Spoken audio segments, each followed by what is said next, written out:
مفتی طارق مسعود کے بیانات کے لیے طارق مسعود آفیشیل کو سبسکرائب کریں۔ طارق مسعود آفیشیل۔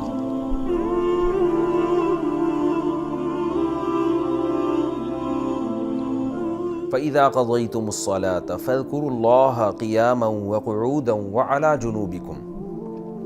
بس جب تم نماز مکمل کر چکو تو اللہ کا ذکر کرو، قیاماً کھڑے ہوئے بھی، قعوداً بیٹھے ہوئے بھی، وَعَلَى جُنُوبِكُمْ اور اپنے پہلوؤں کے بل یعنی لیٹے ہوئے بھی۔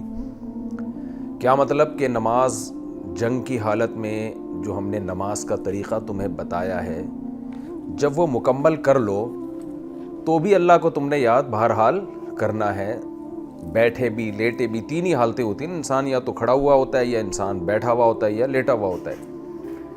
تو نماز کے بعد اللہ سے غافل نہیں ہونا ہے، نماز کے بعد بھی اللہ کو یاد رکھنا ہے۔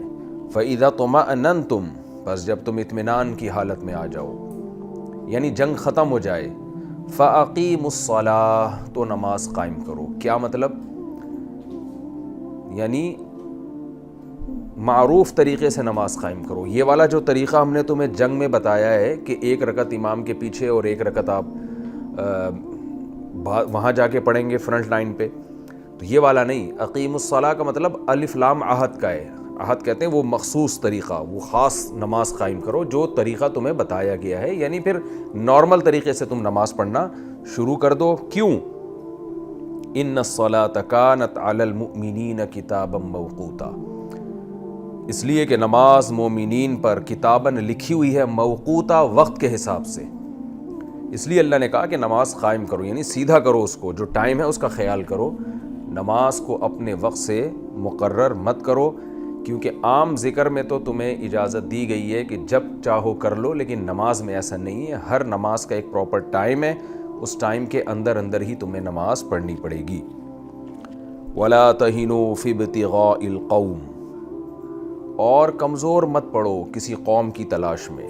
ابتغاء کا معنی تلاش کرنا، ان تبتغوا باموالکم گزرا ہے نا پہلے، یعنی کسی قوم کے تعاقب میں۔ قوم سے مراد دشمن قوم ہے۔ دشمن قوم کے تعاقب میں جب ضرورت ہو کسی دشمن کے تعاقب کرنے کی، تو اس میں کمزوری سے، سستی سے کام مت لو، کمزور مت پڑو، ہمت کرو، یعنی لڑائی میں ہمت سے کام لو۔ ان تکونوا تعلمون اگر تمہیں علم ہوتا ہے، رنج و علم کسے کہتے ہیں؟ علم درد کو، تکلیف کو۔ اگر تمہیں درد ہوتا ہے، اگر تمہیں زخم پہنچتے ہیں لڑائی میں، فَإِنَّهُمْ يَعْلَمُونَ كَمَا تَعْلَمُونَ تو تمہارے مخالف کو بھی زخم پہنچتے ہیں جیسے تمہیں پہنچتے ہیں، وہ بھی تو جنگ میں تکلیف تو ان کو بھی ہوتی ہے۔ وَتَرْجُونَ مِنَ اللَّهِ مَا لَا يَرْجُونَ لیکن تم اللہ سے وہ امیدیں لگاتے ہو جو وہ نہیں لگاتے۔ وَكَانَ اللَّهُ عَلِيمًا حَكِيمًا اور اللہ علم والا اور حکمت والا ہے، وہ جانتا ہے تمہارے اعمال کو۔ اگر تم اللہ کی راہ میں جہاد کر رہے ہو تو علم ہے۔ حکیم کا مطلب فوراً تمہیں اس کا جہاد کا بدلہ نہیں دے رہا، کیونکہ حکمت کا تقاضا یہ ہے کہ دار العمل الگ ہے اور دار الجزا وہ آخرت ہے۔ یہاں بھی اللہ نے بہت زبردست مجاہدین کی حوصلہ افزائی کی ہے، اور ہمیں یہ بتایا ہے کہ اگر ہم یہ سوچ کے لڑنا چھوڑ دیں کہ زخم پہنچنے کا خطرہ ہے، گرفتاری کا خطرہ ہے، تکلیف کا خطرہ ہے، تو جو اسلام دشمن ہے وہ تو لڑائی نہیں چھوڑتا۔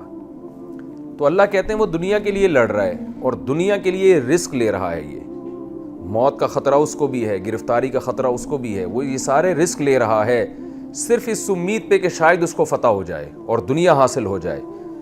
تو جب اس کی دنیا اس کو موٹیویٹ کر سکتی ہے لڑائی کے لیے، قربانی کے لیے، تو تمہاری آخرت اور اللہ کی رضا کا جذبہ اور یہ سوچ کہ تمہیں اس پر اللہ کی طرف سے اجر ملے گا، اس سے تو تمہیں ان سے زیادہ موٹیویشن ملنی چاہیے، حوصلہ ملنا چاہیے۔ تو یہ رکوع تھا ہمارا جس کا میں نے آپ کے سامنے تفسیر بھی پیش کی، اور اس رکوع میں جو علمی نکات ملتے ہیں مختصر آپ کے سامنے بیان کر دیتا ہوں ڈیٹیل کے ساتھ۔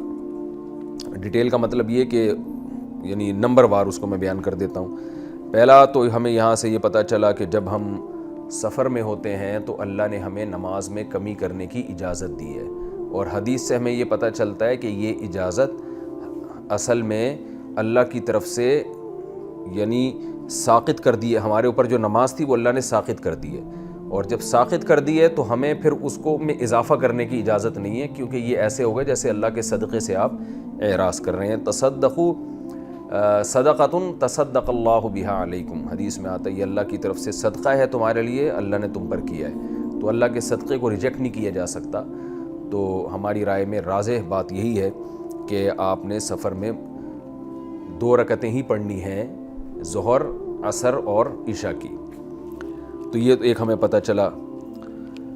دوسرا ہمیں یہ بھی معلوم ہوا کہ میدان جنگ میں آپ نے نماز کو نہیں چھوڑنا۔ اس سے نماز کی اہمیت پتہ چلتی ہے کہ جب جنگ کے میدان میں نماز چھوڑنے کی اجازت نہیں ہے تو بیماری کی حالت میں، بازار میں شاپنگ کے دوران یا اور جو چھوٹے موٹے آزار ہوتے ہیں، ان کی بیس پہ آپ کو نماز قضا کرنے کی اجازت کہاں سے ہوگی؟ یہ بھی ایک علمی نکتے کی بات ہمیں پتہ چلی۔ تیسری بات یہ پتہ چلی کہ جنگ میں نماز کا طریقہ پتہ چلا، اور میں نے آپ کو وہ پوری تفصیل سے بتایا تھا کہ سب سے پہلا تو یہ ہے کہ نارمل طریقے سے نماز پڑھنی ہے، جیسے سب پڑھتے ہیں کہ امام کے پیچھے۔ یہ ممکن نہ ہو تو ایک امام کے پیچھے اس طرح سے پڑھیں گے کہ ایک رکعت ایک جماعت پڑھے گی، وہ چلی جائے گی، پھر دوسری جماعت دوسری رکعت پڑھے گی اور پھر پہلی رکعت مکمل کرے گی۔ یہ بھی ممکن نہ ہو تو پھر 2 3 جماعتیں ہوں گی نارمل پراپر طریقے سے۔ وہ بھی اگر ممکن نہ ہو تو پھر انفرادی ہر شخص نماز پڑھے گا قیام کر کے، قبلے کی طرف رخ کر کے، جماعت کی نماز نہیں ہوگی۔ پھر وہ بھی ممکن نہ ہو تو پھر سواری پر جیسے چاہیں جدھر بھی رخ ہے آپ نے فرض کی نیت باندھ لینی ہے۔ یہ بھی ممکن نہ ہو، لڑائی اتنی شدید ہو کہ ڈر ہے کہ چند سیکنڈ کے لیے بھی اگر ہم غافل ہوئے اور گھوڑے پر یا ٹینک پر بیٹھے ہوئے ہم نے نماز کی نیت کر لی، اس سے نقصان ہو سکتا ہے، جان جا سکتی ہے، تو پھر نماز ایسی سخت مجبوری میں ساقط ہوگی، کیونکہ جان بچانا بہرحال پہلے ضروری ہے۔ خاص طور پہ اس موقع پہ اپنی جان بچانے سے مقصد پوری قوم کی جان ہے۔ اگر یہ نمازی ہی سارے شہید ہو گئے تو پیچھے تو لوگوں کو نقصان ہوگا۔ تو یہ بھی ہمیں نماز کے مسائل اسی رکوع سے ہمیں پتہ چلے۔ ہمیں یہ بھی معلوم ہوا کہ اسلحہ کی اور حفاظتی تدبیروں کی کتنی اہمیت ہے۔ اسی رکوع سے پتہ چلا کہ اللہ فرماتے ہیں کافر لوگ یہ چاہتے ہیں کہ تم اپنے اسلحہ اور سامان سے غافل ہو جاؤ اور ایک ہی دفعہ میں تمہیں حملہ کر کے ہلاک کر دیں۔ تو عبادت بھی کرنی ہے اور اسباب بھی اپنے بچاؤ کے اختیار کرنے ہیں۔ تو یہ تو ایک سائن ہے، ایک اشارہ ہے اللہ کی طرف سے، لیکن اصل میں یہ ایک اصول دنیا کے ہر معاملے میں ہمیں رہنمائی کرتا ہے کہ مسلمان نے عبادت بھی کرنی ہے اور سائنس اور ٹیکنالوجی میں بھی ترقی کرنی ہے، کیونکہ اس زمانے میں آپ کی بقا ممکن نہیں ہے ٹیکنالوجی میں، اور دیگر جو معاملات دنیا چلانے کے لیے ضروری ہے ان میں ترقی کیے بغیر کسی قوم کے لیے اپنے آپ کو باقی رکھنا ممکن نہیں ہے۔ تو یہ ایک اصول ہمیں پتہ چلا، اور افسوس کی بات ہے کہ آج مسلمان اس سے غافل ہیں۔ اس میں ہمیں یہ بھی معلوم ہوا کہ اگرچہ یہ مسئلہ اختلافی ہے کہ 2 نمازیں سفر کے دوران بہت سے فقہا کے نزدیک اکٹھی آپ پڑھ سکتے ہیں، یعنی قضا کر کے، لیکن امام ابو حنیفہ رحمہ اللہ تعالیٰ کی رائے یہ ہے کہ صورتاً جمع کیا جائے گا، جس کی ڈیٹیل میں بیان کر چکا ہوں۔ نماز کو وقت سے مقرر کرنا سفر میں بھی جائز نہیں ہے۔ تو قرآن مجید کے اس رکوع میں امام ابو حنیفہ کے اس موقف کی بھی مضبوط دلیل ہمیں ملتی ہے کہ اگر نماز کو قضا کر دینے کی اجازت ہوتی تو یہ صلاۃ خوف کیوں نازل ہوتی پھر، اور اللہ تعالیٰ پھر اسی میں یہ کیوں فرماتے کہ ان الصلاۃ کانت علی المؤمنین کتابا موقوتا، کہ نماز مومنین پر مقررہ وقت میں فرض ہے۔ یعنی ہم جو اتنا تمہیں حکم دے رہے ہیں کہ ایسے پڑھو ایسے پڑھو، تو وجہ اس کی یہی ہے کہ نمازوں کو اپنے وقت سے ٹالنے کی اجازت نہیں ہے۔ تو امام ابو حنیفہ رحمہ اللہ کے موقف کی اس رکوع سے بہت زبردست تائید بھی ہوتی ہے۔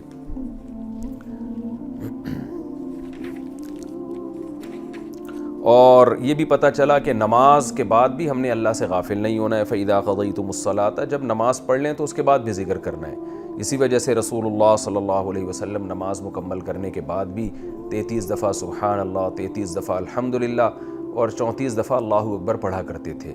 یہ اسی آیت کے مقتضا پر عمل کرنے کے لیے کہ نماز کے بعد بھی اللہ کو یاد کرنا ہے۔ گو کہ وہ واجب درجہ نہیں ہے، کوئی یاد نہ کرے تو گناہ نہیں ہوگا، لیکن اسلام بہرحال ترغیب دے رہا ہے کہ ایک مخصوص طریقے سے تو اللہ کو یاد کرنا ہی ہے، اس کے بعد پھر بھول نہیں جانا، پھر تم آزاد ہو۔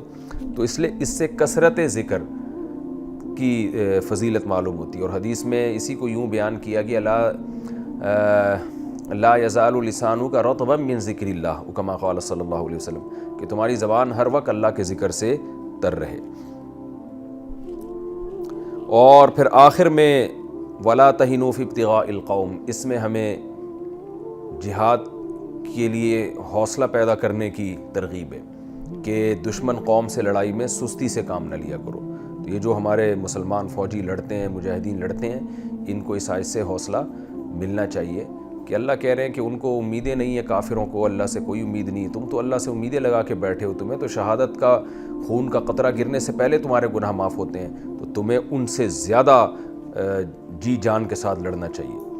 اتفاق کی بات ہے کہ آج میں یہ ریکارڈ کروا رہا ہوں تو آج ہی ہمارے ہاں جامعۃ الرشید میں آرمی کے کور کمانڈر آئے تھے، تو انہوں نے ایک بڑی اچھی تقریر کی طلبہ کے سامنے۔ اس تقریر کے دوران بہت اچھی بات یہ کی کہ ہم ایک کسی اپنے یعنی پاکستان یا کسی اسلامک ملک کی آرمی کا اگر ہم مقابلہ کرواتے ہیں غیر مسلم فوجوں سے، تو ایک واضح فرق ہمیں یہ سامنے آتا ہے کہ ان فوجوں میں اگر 500 فوجی ہلاک ہوتے ہیں تو ایک آفیسر ہلاک ہوتے ہیں، یعنی ریشو یہ ہے کہ 500 فوجی، یعنی اگر ہم جو ہلاکتیں ہوتی ہیں فوج میں تو 500 ایک عام فوجی جو رنگروٹ جنہیں کہتے ہیں اور اس کے مقابلے میں ایک آفیسر، جبکہ انہوں نے کہا کہ ہمارا جو یہ ریکارڈ ہے ملک کا، اس میں 12 فوجی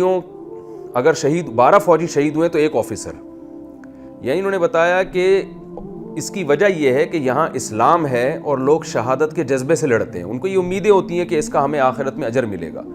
تو جب آخرت کا تصور سامنے ہوتا ہے تو جو قربانی فوجی دے رہے ہیں وہی قربانی آفیسر بھی دینے کی کوشش کرتا ہے۔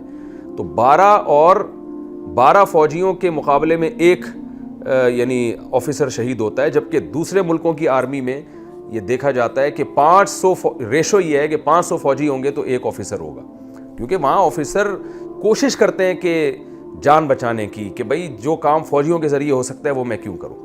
تو یہ بڑی ایک اہم بات ہے۔ تو مجھے یہ قرآن کی آیت یاد آ رہی تھی کہ اللہ تعالیٰ نے یہ جو امید دلائی ہے نا کہ جب کافر لڑتا ہے تو اس کو اللہ سے کوئی امیدیں نہیں ہوتی، تو اس کو صرف دنیا موٹیویٹ کرتی ہے۔ تم جب لڑتے ہو تمہیں تو اللہ سے امیدیں ہوتی ہیں، تو اس کی بیس پہ الحمدللہ مسلمانوں میں قربانی کا جذبہ دوسروں سے زیادہ پیدا ہوتا ہے۔